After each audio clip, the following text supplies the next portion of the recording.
everyone, here's Malwina Stach and I am here with amazing Armin Risi. And hi Armin.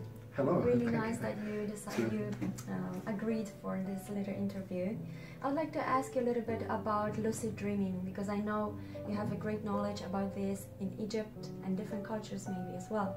So would you like to share with us a little bit of your information about lucid dreaming? Or if there's anything specific you'd like to say about it, share. Yeah. I mean, dreaming usually happens when we sleep. So sleep is a special state of consciousness. Actually, it's one of the natural states of consciousness we have, but usually we don't remember. So, but it's just a way of practicing. So, of course, sleep means the connection between the soul and the astral body and the gross body is loosened. That's why the Greek even called sleep the little brother of death. So, and sometimes we even say the dead people, they sleep. So that's a poetic expression, but it shows how close it is. So in ancient Egypt, the mystery schools, advanced mystery schools, they practice, or they trained and practice for extra out-of-body travels, astral projection, astral journeys, out-of-body experiences. So actually consciously induced near-death experiences. Wow. So because as soon as we are out of the body, we watch with different kind of eyes, and the whole world looks different. And we see the material world, but the physical world doesn't see us. We are invisible to them, but they see them. So there's an interconnection between the astral level and the physical level. But of course, they can leave that plane as well, and then they don't see the physical anymore.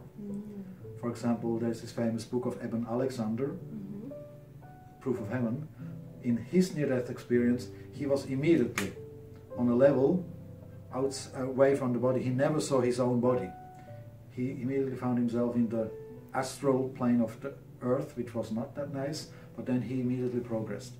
So with this man Ibn Alexander, I think he's a reincarnated initiate who agreed to the soul plan that he will dive into materialistic science, becoming a professor at Harvard Medical School, but then at one point his knowledge is reactivated. And then he just went through the initiatory process again, but in a modern way. We have no school, so he just received a mysterious illness which threw him into coma within hours.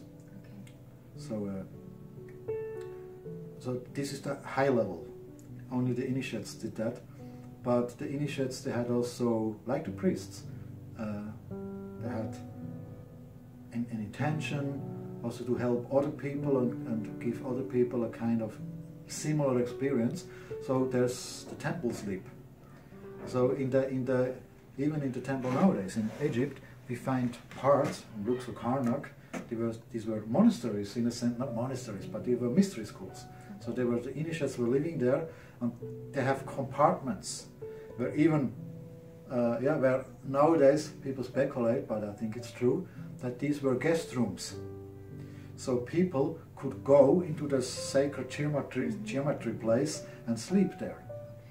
So of course they are introduced, they do the meditation, and then of course they say, and whatever you will dream this night will be very special, because you are sleeping out of the normal condition, you are not at home, not in your home. So this is an ordinary dream. And of course the lucid dream is either a natural gift or you can train it again. So I'm a lucid dreaming teacher. Yeah. So I know it is possible to train, because many of my students had that experience. But also, if you could tell us, in Egypt, what they were using lucid dreaming for and out-of-body experiences for, what it was giving them, what's the benefit of it? It's the personal experience. It was a science. It was a completely different way of science than we have now. Nowadays, science is reductionist and materialistic. So just trying to what is the word? To make everything objective and able to analyze and cut in pieces and reduce it to its parts and parcels. So this is modern science, and but there's this empirical, spiritually empirical science, which is always subjective. Mm-hmm. So subjective is not bad. Everything in our life is subjective. Even if you eat, your eating experience is subjective and can be very different for someone else. Of course. So what to speak of perceiving higher realities? Mm-hmm. So it's the subjective science where everyone for himself sees that the world is multidimensional. Yes. They know it, mm-hmm. but once you see it, it's different. It's like falling in love. Mm-hmm. People read about it, but once you have made the experience yourself, you don't need the books anymore. Mm-hmm. Or near-death experience. Mm-hmm. You can read so many books about near-death experiences. They are very important, but once you make the experience yourself, you can say, whatever these people wrote was nice, but it's no comparison to the experience itself. Alexander said, writing about my experience is like typing on a computer with half the keyboard. Okay. It's just half of the letters are missing. What do I write? Yeah. So of course he did a good job in describing it, but of course it's never the same. Mm-hmm. So that's the teachers were preparing the people, the disciples, for their experience. Then they knew what they were training for, but they also knew once I make the experience, it's completely different. So it's just the personal illumination, the personal knowledge, mm-hmm. but then of course you can tap higher sources of information, mm-hmm. because the higher world is full of entities, full of beings, created beings. So you can get information, you can knowledge, you can inspiration, you can channel for other people who don't did the practice. So, and yeah, it's an entire kind of science. All the science, ancient science, psychogeometry, was received in this way. Mm-hmm. So they were elevated in the astral body, or even physically elevated into the higher realms of creation, and coming back and bringing the knowledge people needed. For example, all the sacred geometry knowledge was received like that. Mm-hmm. It's interesting because I also had images in my dreams, and also by chanting Om, I saw how the mandalas were forming from 2D to 3D, etc. Yeah. And then only after that I found out that sacred geometry exists, that is something like that exists, but I started to paint them even before I knew. Yeah. So that's very interesting. So there's Patrick Flanagan, for example. Patrick Flanagan, he was a esoteric researcher, or very open-minded researcher, and he found out that the chanting of Om creates the Shri mantra, Shri yantra. Mm-hmm.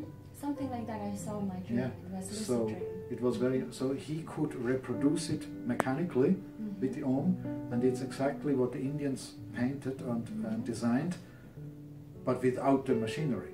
So how did they see the vibration of Om without the machinery? Yeah, that's higher perception. And it's very precise. So, very exciting. Yeah. So, would you recommend learning lucid dreaming now for our generation? Those who feel the vocation, it's a very practical way of expanding your consciousness and your perception, because you sleep anyway. Yes. So you can add this dimension, and it's also very clean and very sattvic way, because you don't need chemicals, don't need drugs. You can induce it with natural drugs, way. of course. That's a shamanic way. I respect that. It's not I never touched anything of that. I don't have a vocation. So that's why I read what the people who do it, what they see. Yeah. So I'm profiting from their experience, because it's not my way. So, but it's a way, and this of course is a very, as a sattvic way. Yeah, If you can say you know organic the way. Organic way, sattvic way, a very clean way. So, and also not hardly any danger. So with drugs it's always difficult. So of course it's a wonderful way to expand the consciousness. I'm still trying to remember my dreams in the morning, so the real dreams. So lucid dreaming is not my practice or my capacity. So I invite you for my courses, definitely. So I learned, yeah. Yeah, definitely. So, you are my guest. Yeah. So it's those who feel the vocation. It's also no chance. Usually people who are fascinated by that, they know it. So they have practiced in previous lifetimes, and that was also we had the mystery schools of thousands of years, so we have many adepts and disciples and masters from that time. So they also, another advantage or reason why they invest so much energy was, I speak from our time, they say now we have time. We have nothing else to do. We have an entire lifetime for this. There will be a time in the future when we don't have time. Okay. So now we put all this knowledge and this practice in my spiritual bank account, and later on I can draw from it. Okay. So they were investing in future lifetimes when we don't have the time and the peace and the tranquility. It's so much stress nowadays. Everyone has to work. Money is a factor always. So now we can just tap into the work we already did. Okay. So that's very practical. That's why we did it earlier. So here we are again. Yes. Okay, thank you so much. Thank you so much for being my guest. And thank you everyone, and see you on my other videos. And check my page malwinastach.com and my Facebook fan page as well, Malwina Stach. Thank you very much. Bye.